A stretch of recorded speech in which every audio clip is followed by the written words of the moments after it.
IEB IT Theory Grade 10, Computers, Health and Green Issues. There are a few health issues related to computer use.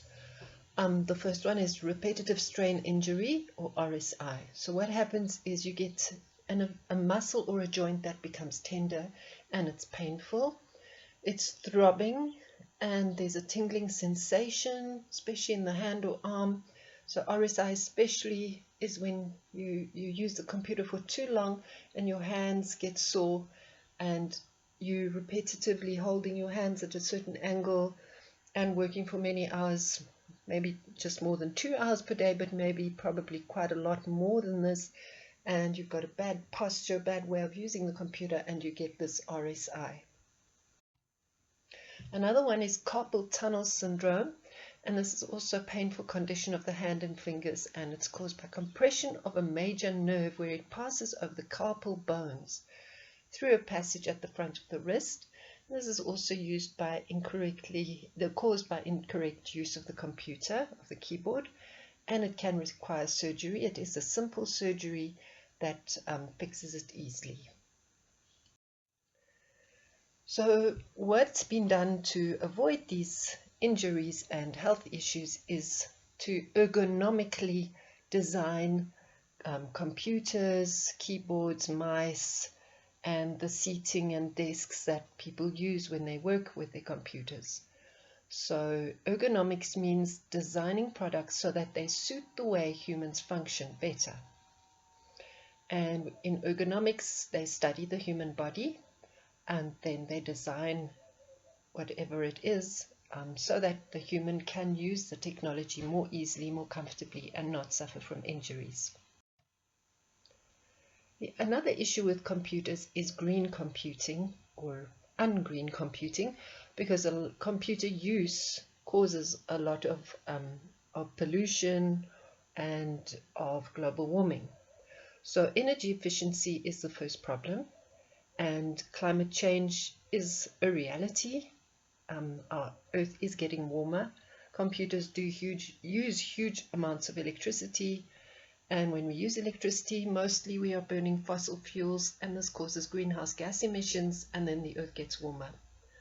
Just as an example, Google uses enough energy to continuously power 200,000 homes, and one Google search is the same energy use as turning a 60-watt light bulb on for 17 seconds. So every time you search a new word on Google, you're switching on a light bulb for 17 seconds. It's the same energy use. So you can imagine, with all the Googling we do every day, we are actually using a lot of power.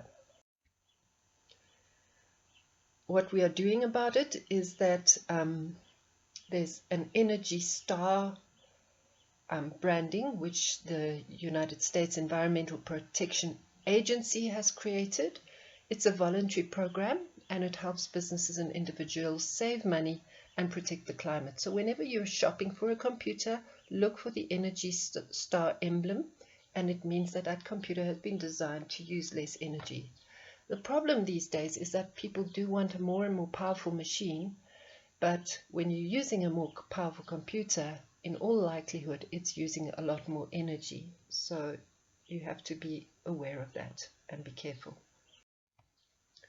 There are power saver settings. So Windows, your operating system, or if you have another operating system, it does have options that help you to save power.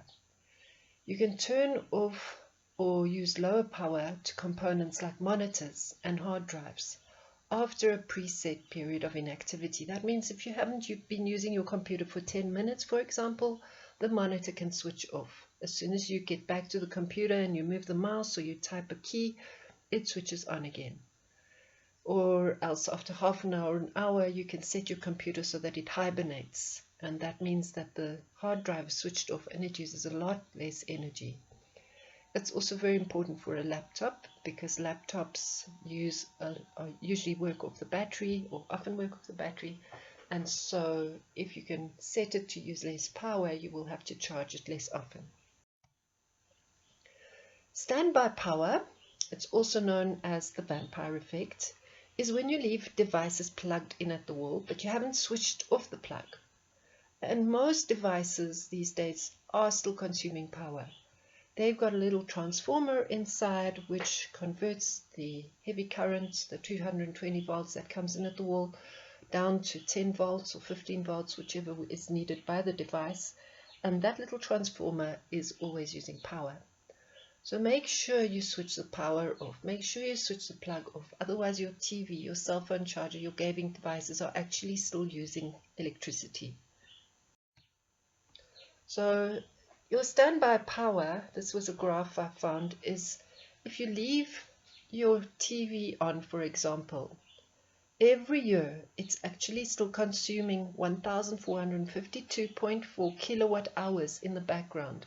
This graph is in US dollars, but you can work it out if you consider that 1 kilowatt hour Eskom is charging us R1.70 for that. That's actually about 3,000 rands worth if you're leaving your TV on all the time, even when you're not watching it. If you're just not switching it off at the plug at the wall, that's what it's using. A computer uses about 300 kilowatt hours, which is probably thumbsuck about 450 rand or so per year, and so on. So really it is worth switching all these devices off at the plug in the wall. E-waste is another huge problem that has come about with computer use. And the world, only in 2014, this is already a few years ago, the world produced nearly 54 million tons of used electrical and electronic products. A huge aspect of this is that e-waste contains toxins. Toxins are poisons.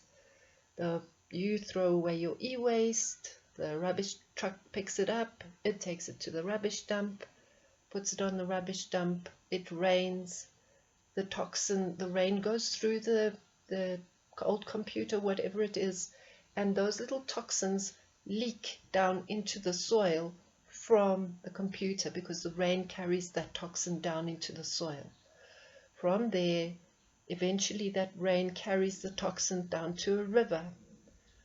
The river takes the toxins down to fields and where they get irrigated, and then that toxin can get eaten by an animal, or it can go into a crop, and ultimately it lands up on our plates in food we eat, because the toxin went from the rubbish dump with the rain into the food through agriculture, and we are eating all this unhealthy stuff. The prevalence of cancer these days is worse and worse. So we have to find ways to reduce toxins in manufacturing and to force people to recycle rather than dump. Don't put your electronics in the rubbish bin. Rather take it to a place that will recycle it for you. Incredible Connection has bins where they recycle electronics. There's a lot of useful stuff that they can reuse. There's a lot of gold. There's all sorts of elements in there that they can reuse through recycling. Paper use is another huge factor with computers. We too easily just click print. Printers use a lot of paper. Paper means that there are trees that have been used. Making paper pollutes the earth and it uses a lot of power. So we should all aim for the paperless office. That is a place where all documents are stored and transmitted and processed electronically. So think before you click print. Rather save the document that you need onto the Google Drive, onto a cloud folder where you can retrieve it at home, and you can easily use it on your computer at home and never have to print it.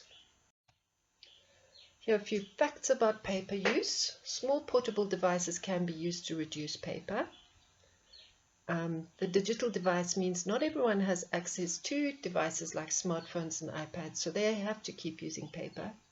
But a hard copy, that's a document printed on paper, is still the cheapest way to get copies. And it's still cheaper and less risky to make a huge printed banner than to get a huge electronic display in a public place to advertise something. Here are a few green tips. Switch it off if you're not using it. Switch off your computer at the wall if you're not using it. Don't just power shut down. Remember that there's a little transformer always using electricity. Proofread your documents on the screen before you click print, and don't click print at all, preferably. Only print when you have to. Print double-sided as well. You will use less paper. Recycle as much as you can. Recycle your electronics, recycle your paper, recycle everything that you possibly can. And recycle your ink and toner cartridges. Those are really worth recycling. Thank you, and see you next time.